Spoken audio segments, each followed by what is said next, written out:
Buenas noches, chicos. Soy yo otra vez, el maestro Roberto Ramírez.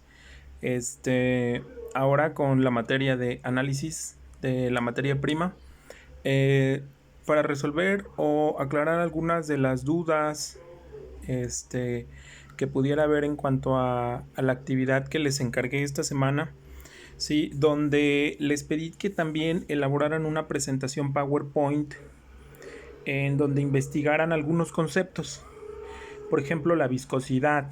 ¿Sí? La viscosidad, que es una propiedad física, ¿sí?, de la materia, este, que presentan tanto las sustancias de tipo sólidos, líquidos y gases, ¿no? Esta viscosidad es una propiedad eh, que presentan los materiales, ¿sí?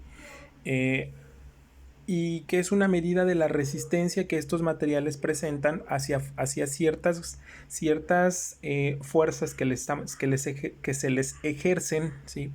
Entonces estos materiales presentan esa resistencia, ¿sí?, a esas fuerzas que pudiéramos estarles ejerciendo, ¿sí?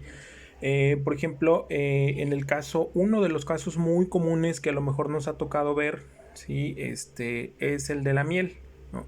La miel es un líquido pues muy viscoso, ¿sí? Así le llamamos tradicionalmente.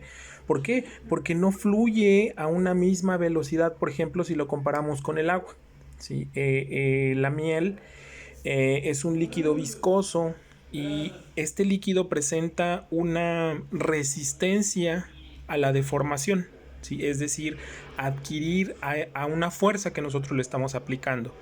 En base a eso, la viscosidad, ¿sí?, nos permite determinar esa característica de la materia, ¿sí?, la resistencia a las deformaciones, ya sea por una fuerza cortante o por una fuerza de tracción, ¿sí? Entonces, esa característica de la viscosidad es muy importante, ¿sí?, en muchas industrias, ¿sí? Por ejemplo, en el caso de las industrias alimentarias que elaboran mermeladas. La mermelada es un producto que todos conocemos, que hemos consumido, ¿sí?, y que debe de tener una determinada viscosidad, ¿sí?, para que pueda considerarse como una mermelada. Este, entonces, ese fue uno de los primeros conceptos que yo les encargué que investigaran, ¿sí?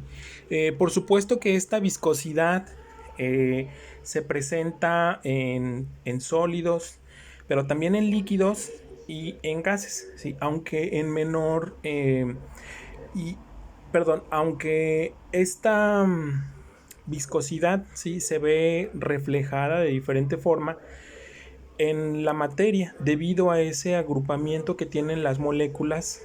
Por ejemplo, sabemos que en los sólidos, sí, las partículas están muy pegadas unas con otras, ¿sí? En cambio, en los líquidos se encuentran más separadas y en los gases están muchísimo más separadas. Entonces, en base a ese agrupamiento que tienen las moléculas, ¿sí?, muchas veces en base a eso está determinado, eso determina las características de la materia. Entonces, la viscosidad es uno de los principales eh, propiedades que se determinan en algunos productos y en muchos materiales, ¿sí? Por ejemplo, también cuando se elaboran jugos, ¿sí?, deben de tener cierta viscosidad. El caso de, por ejemplo, también la glicerina, ¿sí? La glicerina tiene determinada viscosidad y ese valor de viscosidad que presenta la glicerina, por ejemplo, tiene que tener un valor determinado, ¿sí?, para que pueda salir al mercado. Entonces, esa es la importancia de la viscosidad. Por supuesto, sí, que hay diferentes equipos para poder determinar la viscosidad.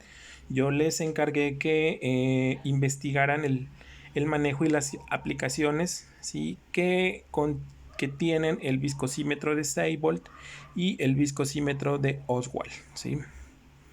Por otra parte, también les pedí, ¿sí?, en la actividad que investigaran lo que es la conductividad.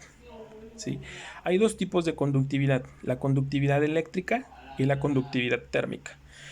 La conductividad pues nos habla acerca de la capacidad que tiene un material, ¿sí?, de transmitir o de dejar fluir, en el caso de la conductividad eléctrica, una corriente de electrones que atraviese por ese material, ¿sí? Entonces la conductividad eléctrica, ¿sí?, como tal, la podemos definir como la capacidad de la materia para permitir el flujo de una corriente de electrones, es decir, el flujo de una corriente eléctrica a través de ese material. Los metales, ¿sí?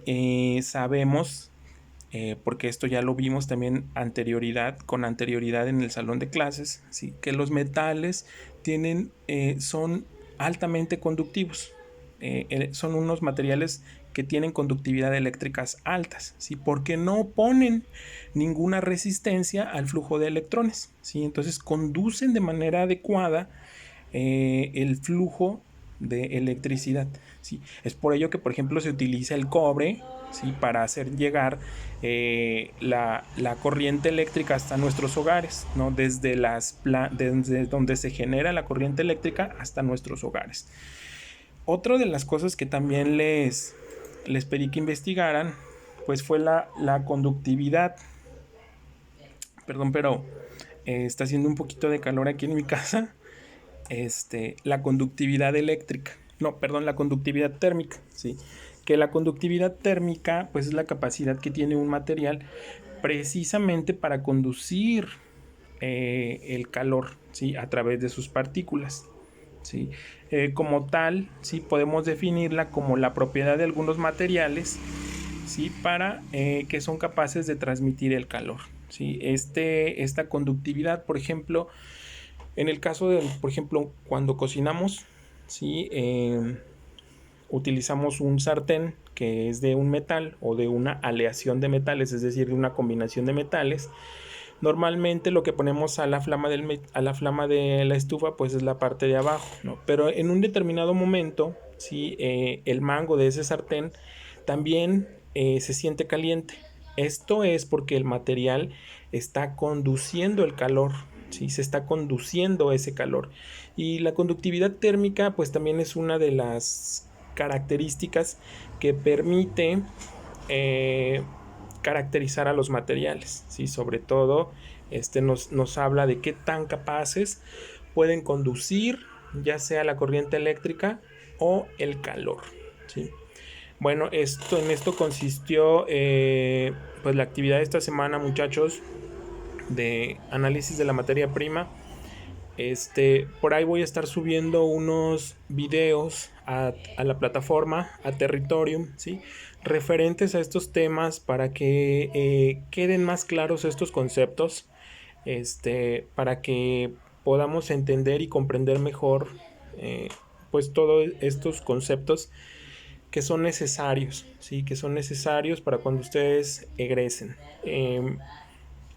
Ahí a través de Territorium les he estado colocando que si tienen alguna duda, alguna pregunta, algún comentario, muchachos, pues me lo hagan saber a través de un correo electrónico que pueden escribir ahí en Territorium, ¿sí? Ahí a un ladito de donde aparece el nombre del profesor hay una casita, y a un lado de esa casita se encuentra un icono, ¿sí?, de un sobrecito de correo electrónico. Entonces por ahí ustedes me pueden contactar también a través del chat de Territorium, en el grupo de WhatsApp, o ya les proporcioné también ahí mi correo institucional, roberto.ramirez.aca296@nl.conalep.edu.mx, para que por ahí me escriban, muchachos. Entonces pues espero que se encuentren bien ustedes, su familia, cuídense y estamos en contacto.